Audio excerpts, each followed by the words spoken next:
Hello, this is Paul M. Salmon, author of Future Noir, The Making of Blade Runner. And now I'd like to share some of my memories of writer Philip K. Dick.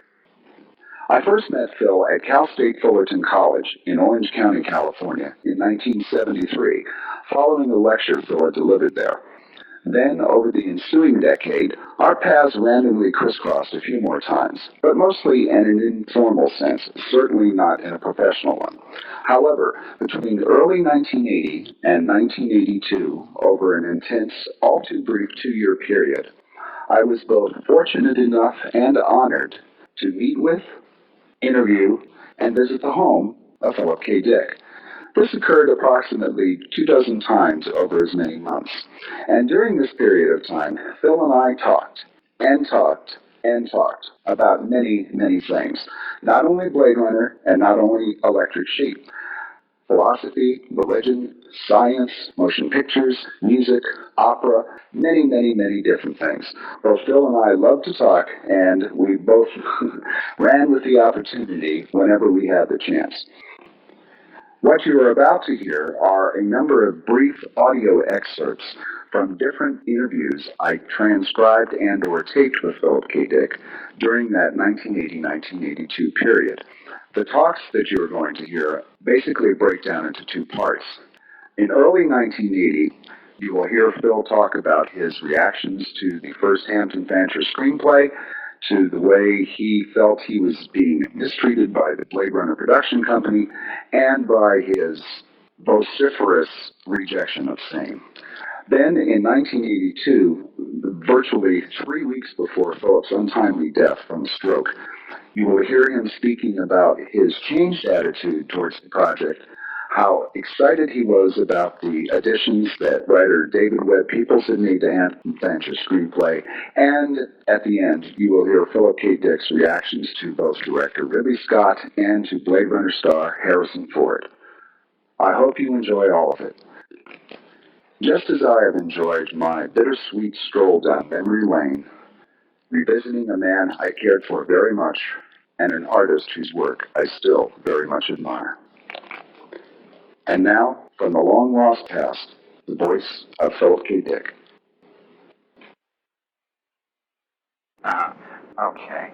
Alrighty. And can you give me some kind of history on the background of Electric Sheep? You know, what prompted you to start writing it, or, what you were trying to say in it, or anything like that? Yeah, sure. It stems from an interest on my part in the problem of differentiating the authentic human being from the reflex machine, which I call an android. Trying to find criteria which would be applicable to actual human life as we know it now. That is, qualities that show, for example, in the schizoid affective type, which is a flattening of affect, an inappropriate emotion accompanying, ratiocination. Right. Where, for me, the word android is a metaphor for people who are physiologically human but psychologically behaving in a non-human way. I got interested in this when I was doing research for Man in the High Castle, and I was studying the Nazi mentality. And I discovered although these people were highly intelligent, they were definitely deficient in some manner in appropriate affect, in appropriate emotions that would accompany, the intellectual processes. And as I studied the Nazi mentality, especially the castle system and the SS that were being deliberately created as cadres, I became conscious of the possibility of a very highly intelligent human being who was emotionally so defective that the word human could not properly be applied to him. And I use this in my writing in terms of such terms as android and robot, but I'm really referring to an actually psychologically defective or malfunctioning or pathological human being. Okay. How would you say that sheep fits into the body of your work? Well, by the time I got to sheep, I was revolutionary enough and existential enough in my attitude to believe that these defective personalities were so lethal, so dangerous to human beings that it might be necessary ultimately to fight them. In other words, that they could not be cured, they could not be changed, and that we might literally wind up as a contest to see whether the humans won or the, quote, androids, unquote, won. Now, the problem then would be that would we become like the androids in our very effort to wipe them out, you see? Yes. Would we inhale a contagion in the very act of trying to abolish the contagious element? You see, so a further problem is then created, is the paradox of if you kill a person because he's inhuman, do you not become inhuman in the act of killing him? Yes, I see. That's interesting because you put in Descartes and you put that conflict. Okay. Would you have liked to have done the screenplay on it yourself, or? Certainly.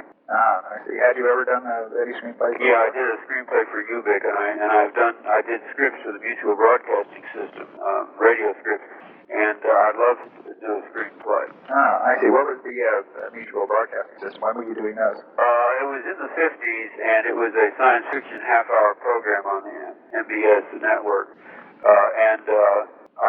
I did 3, and I did it until the program folded. I would have gone on and done more. I really enjoy that kind of writing. What was the name of the program? I have to admit, I don't remember the name now. Well, how do you feel about, Hollywood anyway, and this whole, process of getting wrapped up in, the transition of a book into a film? Well, let's put it this way. If I answer the phone and it's a call from Hollywood or a call from my agent in New York concerning Hollywood, I cringe. I have a flinch reaction. I have never known any good news to come out of Hollywood. As far as I'm concerned, it's bad news if they bought it. It's bad news if they're going to make it. It's bad news if they didn't buy it, and it's bad news if they're not. I can't even say that I've gotten into the position where Hollywood has damaged me because my flinch reaction is so powerful in me that I haven't even got close enough to be damaged. I will not go up there. I just simply won't get in the car and drive up to Hollywood. You would have to kill me and prop me up in the seat with a smile painted on my face to get me to go near Hollywood. If I received a letter from Hollywood and I could see a check in it, I might have a friend of mine open it up and take the check out and hand me the check. But I would not read the letter, and if I was forced to read the letter, I would try to assimilate as little material from the letter as I possibly could. Were you ever considered to do the Blade Runner script at all, or? No, well, shit, they never contacted me. Never, not at all, huh? No, in fact, they never even contacted me because, for the possibility of script consult, you say, which would have been, at least something one would think they might want me to be. It would be script consult. Well, what is your thoughts then on the transition of a novel into a film? Is it kind of an unsettling process or what? Well, it's like in Japan where they make building blocks out of garbage. I mean, it's amazing that it can be done at all, you see. It's like, a pig that can whistle the Star-Spangled Banner, but it's, in the wrong key. You're amazed that the pig can do it at all. I mean, if they can take my novel and make a movie out of it, I'm amazed that they can make a movie at all. I don't understand, how any movie has ever been made in the first place because it is such a committee effort. I don't understand. As my agent put it, it's a miracle that any movie has ever been made. I don't understand how it's done. I don't know enough about movies to know how it's done. My feeling is that these are two different media, and rarely, my observations are based on where I've read the novel and seen the film, that it's very rare that the conversion from novel to film is successful. But I have seen cases where it's been successful, and those cases justify the effort. So I'm not against its principle. I see. That said, I hadn't realized that you had been so left out of the picture, as far as the movie was concerned, because they come to think of it, the time when I spent up there at the studios. I was there a week ago today, and I talked to Dealey for a couple of hours, and I talked to Scott for a couple of hours, and I looked at all the artwork that they've got, and I talked to some of the other people, and your name didn't come up very often now that I come to think of it. you know, and they never, there wasn't anything derogatory said, or, you know, or on the other hand, there wasn't anything laudatory said either. It was just, well, how would they know? I mean, they got no basis. Yeah. You know, neither of us, see, at this point, neither side, if you want to call it side, neither party has any basis for appraising. Well, they've got some basis for appraising me because they've got my book. They know more about me than I know about them. They've read my novel. I haven't read their screenplay, you say. So they certainly know something. But let me say this. That I really am surprised that Hampton Fancher has not contacted me, because we were friends, and I liked him, and I would, just from a personal standpoint, have liked to have seen his work and like to have seen him again. well, you know, I'm going to be talking to Hampton tomorrow. I could mention that if you'd like, and not say that you said it, you know, or something like that. That you know, I just understand you're kind of curious as to why, you know, he hasn't gotten in touch or something. Well, don't make me sound like I'm kvetching, because like I don't want to sound like one of these people that says, I'm surprised that when they came to London, they did not stop off at Buckingham Palace and make the obligatory, you know, bow and curtsy before the Queen. Right. The thing is that I just, you know, I wonder, you know, Hampton got a hold of me in '74, and you know, we were, you know, I just, you know. But what I put this down to is just, as I say, thinking of anthropology. They are one tribe, and I'm a member of another tribe. And apparently, you know, we live in separate worlds. Even though geographically, you know, I'm very close to them. You see, for instance, I was having a drink with Ray Bradbury a few months ago, and I mentioned that we had heard about the movie by reading the trades, and he was scandalized. He started yelling at me and carrying on and just haranguing me that I was a babe in the woods, that in no way should I have found out about this movie from the trade. You see what I mean? He said, yeah, sure. He said, this is just unacceptable that a writer should find out because somebody called him up and said, I see an article in the trade, is it true? And then the writer said, I don't know. read the article to me. Yeah. And they read the article, and then the writer says, well, gee, I don't know if it's true, and I'll call my agent. Then the writer calls his agent, and he says, hey, Russ, is this true? And the agent says, I don't know. I didn't know Ridley Scott and Michael Neely were in this picture at all, see? Yeah. Well, what did you think of that first draft? I know you weren't real happy with it at first. It was just one terrible screenplay. And that was my opinion. Now, I can't pretend that I'm an expert on screenplays. I don't see that many screenplays. It's not like with a novel where I read, you know, many novels. But it was intrinsically disappointing. It was terribly corny, and it was extremely maladroit throughout. I mean, it okay, in terms of what it was trying to do, it didn't do that well. I mean, my opinion was doubly negative in that I did not approve of what it tried to do, and I did not think it accomplished what it tried to do. It had dropped out so many things from the book, and it had concentrated simply on what we discussed before, was that lurid collision of, you know, androids and humans, where, you know, it's only one of us is going to emerge alive. It's you or me, and there's a lot of lasers get fired. Of course, the human emerges and the android doesn't. So all right, and the Starlight thing, you said they aimed low and failed in what they aimed at? Yeah, right, yeah. I thought that was pretty clever of me, but I'm not sure that made Hampton all that happy. He said, oh my God, here goes my career. What in the book, or were there still, you know, things in the book that now aren't in the film? I mean, in the first draft of the screenplay. Well, no, I saw two drafts by Hampton, and one draft where people did come in, and neither draft by Hampton was any good, and I knew that it was being rewritten all the time, and I believe you talked to Hampton, had you not, for the Omni article. Right, yeah. And he spoke of rewriting it, and I'm sure there were many rewrites, but it really wasn't so much what they had left out that bothered me, because I do know that things have to be left out when you transfer a novel to a screenplay. I mean, there's just no way around it. I mean, this is not the fault of the screenwriter, the scriptwriter. He's got to do this. The thing is, though, that what they had retained was the central thing, which is the detective, Rick Deckard, in the future, tracking down these, what they're now called, of course, as replicants. Right. But whatever they're called, they're fake human beings, and they're somewhat dangerous. The execution of the script is bad, because what he had done was he had relied on the old, overworked, really cliche-ridden figure of Philip Marlowe and Sam Spade, unified, and they were already doing movie parodies of that figure in the London trench coat, and then the voiceover, it was a dirty town, it was a dirty job, someone had to do the job, and that was the way the script went. It literally had voiceover, and it had that same kind of voiceover, and then it had that awful thing where the gun is turned over to Rachel, the android, and then she mercifully for everyone's sake does herself in, Did he walk away tight-lipped, wiser or something like that? Or? Yes, he has grown in stature from the experience. But what it is, he's really grown in stature is just a sobriquet for he had become even more cynical than ever.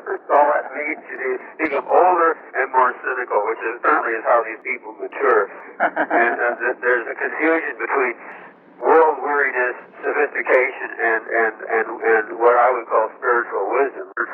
I mean, so it really was, kind of a bumbling effort from start to finish, and I said so, and I did that originally in my little article for Select TV. Right. And that got back to the studio, and I know because I'm the one who turned it over to them. You did. Did you send it into them? Or? Yes, I did. I would have loved to have given them input throughout. I mean, free input, gratis input. I would have loved to have acted as some kind of feedback with whoever was, doing the screenplay, and, come up with any suggestions that I could have, and so on. And I just assumed Hamlin would call me because we had been, pretty close for a while there around 1974 and 75. And I have to admit, that it irritated me that the studio and Hampton never asked for, any feedback from me. I mean, because I would have contributed happily. Do you remember when that Select TV thing was? Oh, I have it right here, Paul. I have it here. Yeah, let me fish around down here. All right. Okay, it's February 15th, what year? Let me check the year. 81. Well, I presume, yeah. Would be 81, wouldn't it? Yeah. Okay. Okay, we can see 81. I'll stick that in there. You said that Alien, when referring to the monster in a spaceship is a spaceship, and it just got by in special effects. I said that. Yeah, they must have loved that, yeah. Oh, hey, when I met Ridley, I kept thinking, of that statement that I made, and thinking that Ridley had certainly seen that statement, and that as he looked at me and I looked at him, he must have been thinking that statement, a spaceship is a spaceship, monster is monster, and I thought, it may be that Ridley just popped me one right here, but he was very cordial. He was awfully nice to both me and to my friend Mary, who went with me, and he just treated us very, very nice. I mean, it was just very, very fine treatment that we received. Yeah, we had a very frank discussion. We disagreed openly about certain things. In other words, it wasn't just, formal cliches, cliches of formality, in terms of mutual compliment. I mean, I expressed certain ideas that I hoped would be in the film, and Ridley said they would not be in the film. And yet, he was very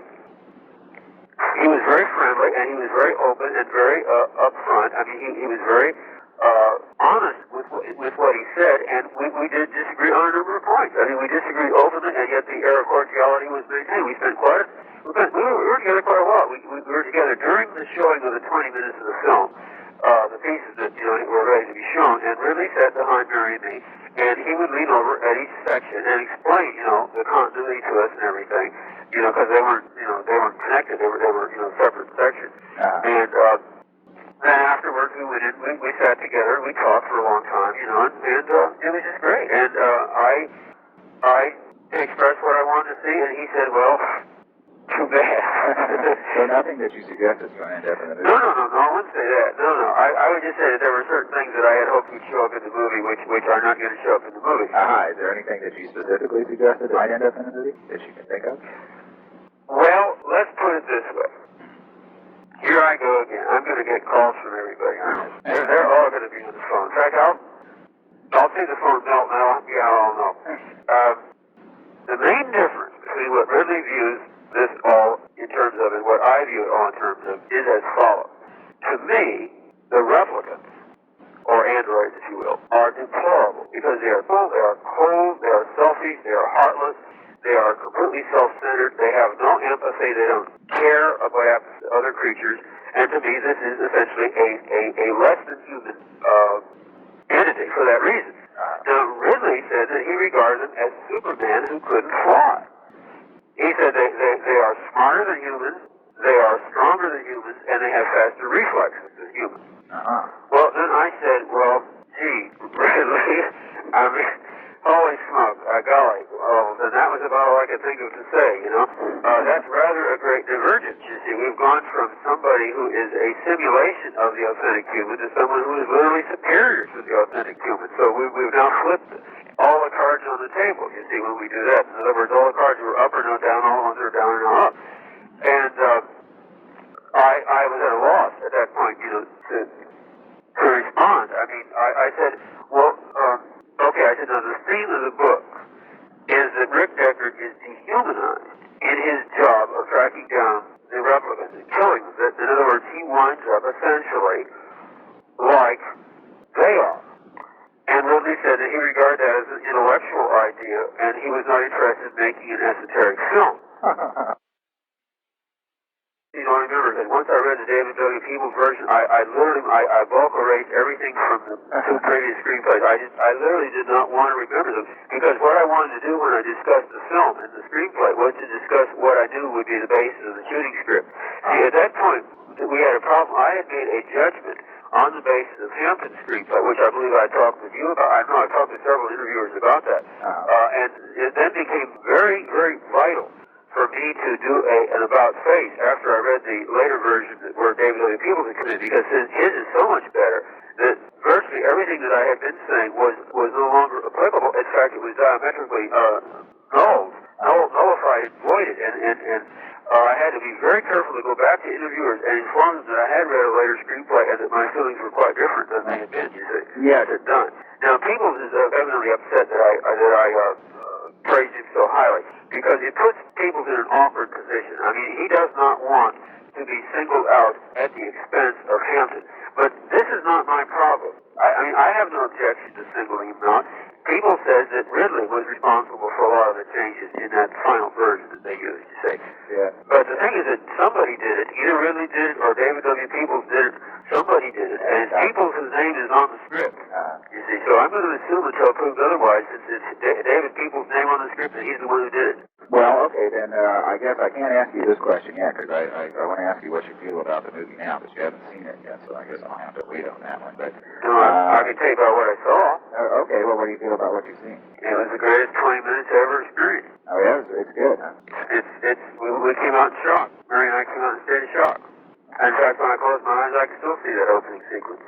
Oh, well. Oh, God, I'm not saying on the front, the big screen is just incredible. I mean, they've got detail. You'd have to see the film 5 times for your brain to pick up all the little clues. I mean, there's just so much. You know what's like? I'll tell you, after Mary and I got back down here, I spent about a month thinking over what I'd seen. And I realized that Blade Runner will be one of the biggest information dumps dumping information at you, firing information at you that exists in the modern world. There literally is so much information created and fired at you by that film that it is just like a tremendous experience in terms of taking in information. I mean, it's very thrilling to the viewer or the audience, whatever you want to call it, to sit there and have all this information fired at you. There's signs, there's people walking along, there's vehicles, there's store windows, there's it's just everything. It's a tremendously information-rich experience. Well, that sounds a lot like Ridley's way he works, too, as he just tries to squeeze as much detail as he can get into the screen. I mean, there's this blimp that flies over real low, it's so low between the buildings, and it's got a big screen on it, and words and everything, and people talking, and it's like a movie within a movie. I mean, you can sit there and just watch the blimp and get your $5 worth. I mean, it's incredible. I mean, it is the richest experience that I have ever seen in terms of pure information. I mean, it's like being transported to the ultimate, city of the future. I mean, with all the good things about it and all the bad things about it.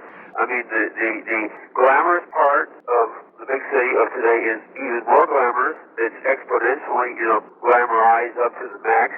And then the shoddy, the seamy, the ugly, the repellent parts are just ghastly. I mean, in other words, it's gone to the extremes in both directions. Well, it's certainly something I'm looking forward to seeing. I've been writing about it now for about a year. Well, I want to see more. I mean, I'm enthralled by it. It is a hypnotizing experience to sit there and see some of that footage. Okay, so I think that'll do it. That sounds like a good cutoff point right there. That's the characterization you're talking about. If you use another cliche, you're talking about soul, I think. Oh, yeah, right. But the thing is that this did not worry me because I'm pretty sure from what I saw on the screen and from the screenplay that Harrison Ford is quite aware of the ambiguities facing the character Rick Deckard in his tracking down the android. I mean, it's really built into the plot. I mean, it's really there. It's just there's no way of getting around it. I mean, what he has to do is essentially distasteful to it. And although I haven't seen the finished film, of course, they will have a rough cut pretty soon. But I'm sure that Harrison will be able to carry it off. I have enough confidence in Harrison Ford as an actor to pose in advance that he will show the ravages done to the character Rick Deckard in the pursuit of his job. I'm sure that Harrison will show that. Okay,